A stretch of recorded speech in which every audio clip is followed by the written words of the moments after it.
Drama जड़वा की बहुत जल्द एंडिंग होने वाली है और उसकी एंडिंग हो गई बहुत ही ज्यादा इंटरेस्टिंग, क्योंकि शाजिया अपनी दोनों बेटियों ज़ारा और सारा को लेकर मुजर के पास पहुंच जाती है।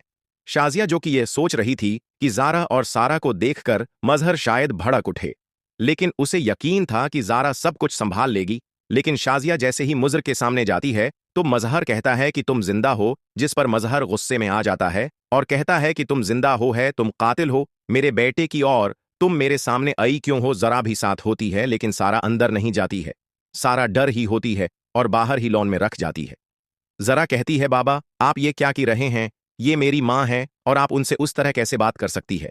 आप जानते हैं ना, मुझे ये बिल्कुल भी पसंद नहीं है। मजहर कहता है, बेटा वो ठीक है, लेकिन तुम जानती हो उसकी वजह से तुम्हारे भाई की मौत ही थी और मैं तो ये समझ रहा था कि ये भी मर गई हो गई तो फिर ये जिंदा कैसे। शाजिया कहती है, आपकी बहन ने तो मुझे मारने में कोई कसर नहीं छोड़ी थी और वो तो अभी ये सोच रही हूं गई कि मैं मार गई, लेकिन मुझे बचाने वाले ने बचा लिया और आज मैं सही सलामत आपके सामने खड़ी हूं और आपके लिए एक और सरप्राइज भी है और आप शायद उसे देखकर बिल्कुल भी खुश नहीं होगे। मजहर कहता है, तुम क्या बकवास कर रही हो शाजिया, तुम मेरी घर में कर क्या रही हो, तुम यहां से चली जाओ, मैं तुम्हें बर्दाश्त नहीं कर सकता है, जरा उसे बाहर निकाल दो, उसके साथ जाना है तो चली जा, लेकिन ये यहां नहीं रखेगी।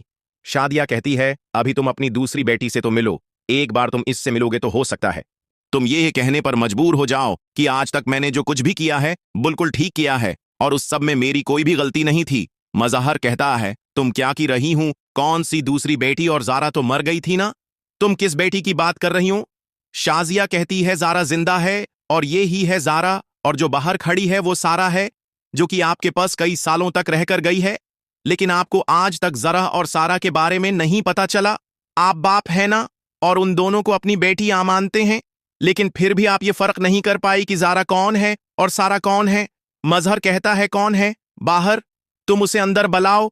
ज़ुरा सारा को अंदर बुलाती है और कहती है, सारा तुम्हारे साथ बाबा बात करना चाहते हैं, तुम अंदर आ जाओ। जिसी सारा होती है अंदर सारा डरी होती है और बाबा के सामने आकर खामोशी से खड़ी हो जाती है।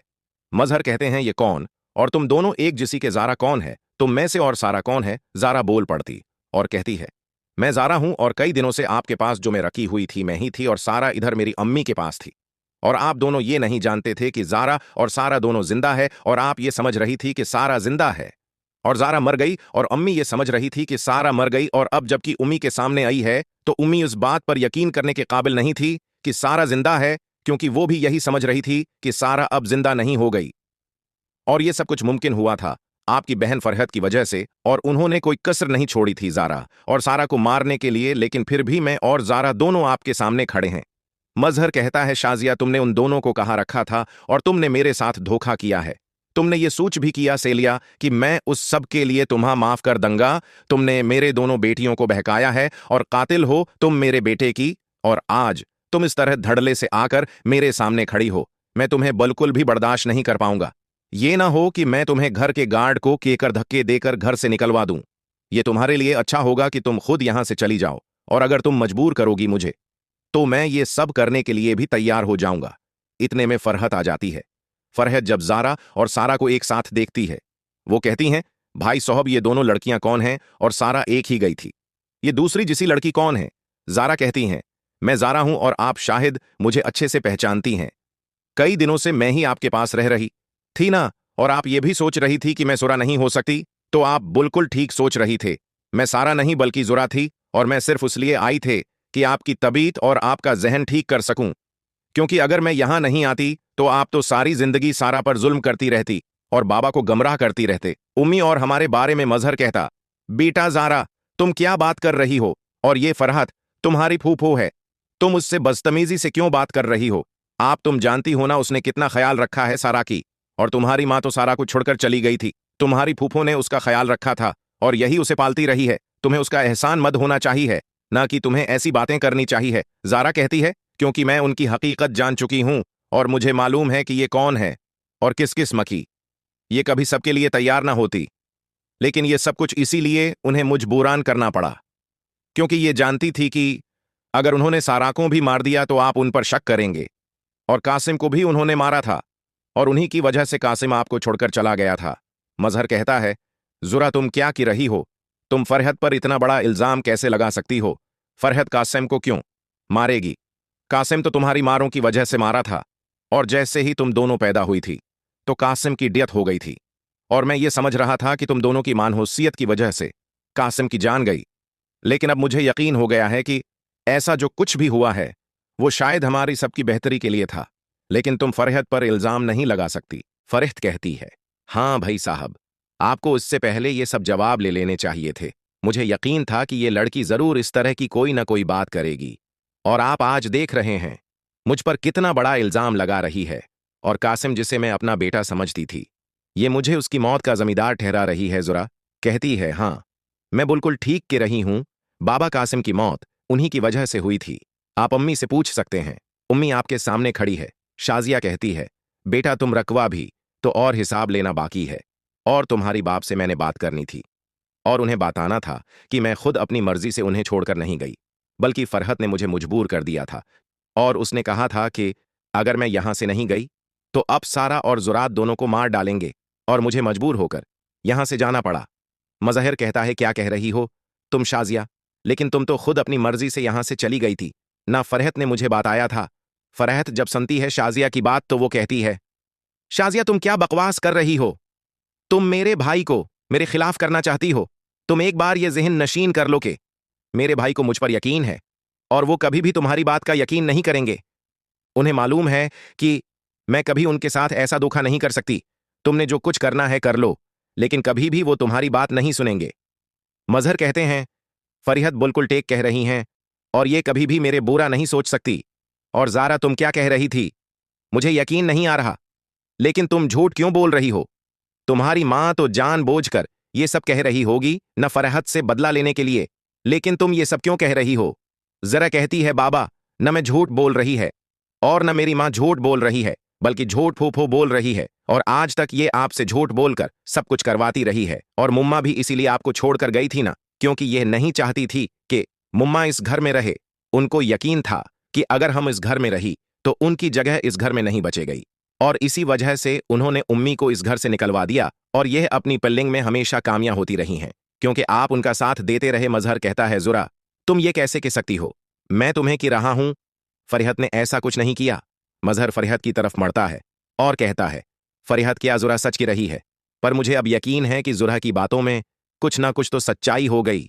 पर जहां तक बात रही शाजिया को घर से निकलवाने की, तुमने तो मुझे कहा था कि शाजिया खुद अपनी मर्जी से घर छोड़कर गई, और वो मेरे साथ नहीं रहना चाहती थी क्योंकि वो यहां तंग थी, और कासिम की मौत की वजह भी तुम उसे ही बता रही थी। लेकिन अब जुरा की रही है कि कासिम की मौत तुम्हारी वजह से हुई, और शाजिया मुझे छोड़कर नहीं जाना चाहती थी, बल्कि वो भी घर छोड़कर गई है तो तुमने उसे मजबूर किया है। फराहत कहती है, भाई साहब आपको मुझ पर यकीन करना चाहिए, ना कि उस दो टुके की लड़की पर।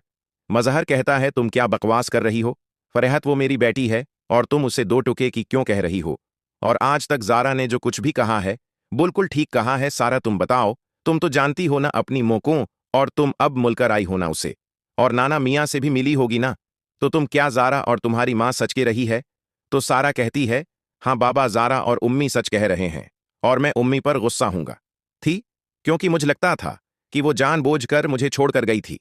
लेकिन जब उन्होंने मुझ बताया कि वो इसी फूफों ने मजबूर किया था, क्योंकि वो नहीं चाहती थी कि हमने उसे 1 साल के लिए लिया था, तो इसलिए उन्हें मजबूरन आपको छोड़कर जाना पड़ा। फिर मुझे यकीन हो गया कि ये औरत जो कि मुझ पर इतना जुल्म करती थी, तो मेरी माँ के साथ भी ये सब कुछ कर सकती है। इसीलिए मुझे उनकी बात पर यकीन था, और आपको भी अब यकीन आ जाएगा, क्योंकि ये बिल्कुल ठीक कही, और जुरा कभी भी झूठ नहीं बोल सकती। इजरा यहां मेरी मदद करने आई थी। आपको अब यकीन हो गया होगा कि जुरा यहां सिर्फ इसलिए आई थी कि इस घर में मेरी हैसियत बहाल कर सके, कि जुर एहसास दिला सके कि मैं आपकी बेटी हूं और आप फप्पाओं पर अंधा एतबार करते हैं। बिल्कुल भी ठीक नहीं कर रहे। फरहत सारा को हाथ से पकड़ लेती और कहती है, सारा तुम क्या की रही हो? तुम भी जारा की बातों में आ गई। तुम जानती हो ना, मैं तुम्हारे साथ वो सब कुछ करूंगा अगर तुमने ऐसी कोई बकवास की। फरहत जब आराम से बोलती है, जरा के कान में तुम मजहर पास खड़ा होता है, सुन रहा होता है। मजहर कहता है, तुम क्या कह रही हूं उसे, और तुम इसे डरा क्यों रही हूं? इस तरह तुम इससे बात नहीं कर सकती। मैंने मना किया है ना। तुम अब मेरी बेटियों के साथ कभी भी जल्म नहीं करोगी। और हां फरहत, जहां तक बात रही तुम्हारी, अब मैं तुम्हें मजीद ऐस घर में बर्दाश्त नहीं कर सकता। मैंने रक्षी को इसका हंसा दे दिया, और जो मैंने आदिल के लिए बिजनेस सोचा था तुम्हारा जितना भी हिसाब बनता था मैंने उसमें इन्वेस्ट कर दिया है और अब तुम्हें उस घर में रहने की जरूरत भी नहीं है। फरीहत कहती है, भाई साहब मैं कहाँ जाऊंगी? मेरा उसके अलावा और कोई ठिकाना भी नहीं है और ये मेरे बाप का घर है। आपने मुझे ऊपर वाला पोर्शन दिया था, ना मैं वहीं रहूंगी। लेकिन आप ये बहुत बड़ी गलती कर रहे हैं इन औरतों पर यकीन करके, और जुरा और सारा आपको ब्लैकमेल कर रहे हैं। आपकी मोहब्बत करना जायज फायदा उठा रही है। मजहर कहते हैं, हाँ जो भी है वो मेरी बेटियां हैं और उन्हें जो कुछ भी करना होगा मेरे साथ कर ले, लेकिन मैं अब मजीद तुम्हारी ब्लैक मेलिंग में बर्दाश्त नहीं करूंगा और न ही तुम्हें उस घर में मजीद बर्दाश्त करूंगा। शाजिया जब मजहर का बदला हुआ रवैया देखती है तो खुश होती है और कहती है, मजहर काश इस बात की आपको पहले समझ ही जाती कि फरहत आपके लिए बिल्कुल भी अच्छा नहीं सोचती और वो नहीं चाहती कि आपका घर बसारे, और उसी की वजह से मैं आपको छोड़कर गई थी। अब तो आपको समझ हो गई होगी। मजहर कहता है, मुझे माफ कर दो, मुझसे बहुत बड़ी गलती हो गई और मैं ये सोचता था कि फरहत जो भी कहती है बिल्कुल ठीक कहती है और ये मेरा कभी बुरा नहीं सोच सकती। लेकिन अब जबकि ज़ारा मेरी जिंदगी में आई है और मेरी आंखों से पट्टी हटाई है और मुझ समझ आया है कि फरहत ये सब कुछ अपने मकासद हासिल करने के लिए कह रही थी और ये तो अपने शौहर तक को छोड़कर आ गई जो उससे इतना प्यार करता था। ये मेरी सगी कैसे बन सकती है? और इसी वजह से मुझे अब यकीन हो गया है कि ज़ुरा और तुम सच कह रही हो और ये सब कुछ जो भी पलाने की है वो सब कुछ फरहत ने की है। हम सबको आपस में लड़वाने के लिए इस तरह मजहर फरहत से माफी मांगता है। सारा कहती है, बाबा ये अच्छा हुआ कि आपको इस सब इल्म हो गया और फूफों की सच्चाई आपके सामने आ गई, लेकिन आप बहुत देर से ये सब समझे। लेकिन फिर भी मुझे खुशी है कि आपको ये बात समझ आ गई है। इस तरह से होती है ड्रामा जड़वा की लास्ट हिपी एंडिंग। आपको इस हिपी एंडिंग के बारे में कोई राय देनी है तो जरूर कमेंट करके बता सकते हैं और वीडियो अच्छी लगी है तो जल्दी से चैनल को सब्सक्राइब कर दें।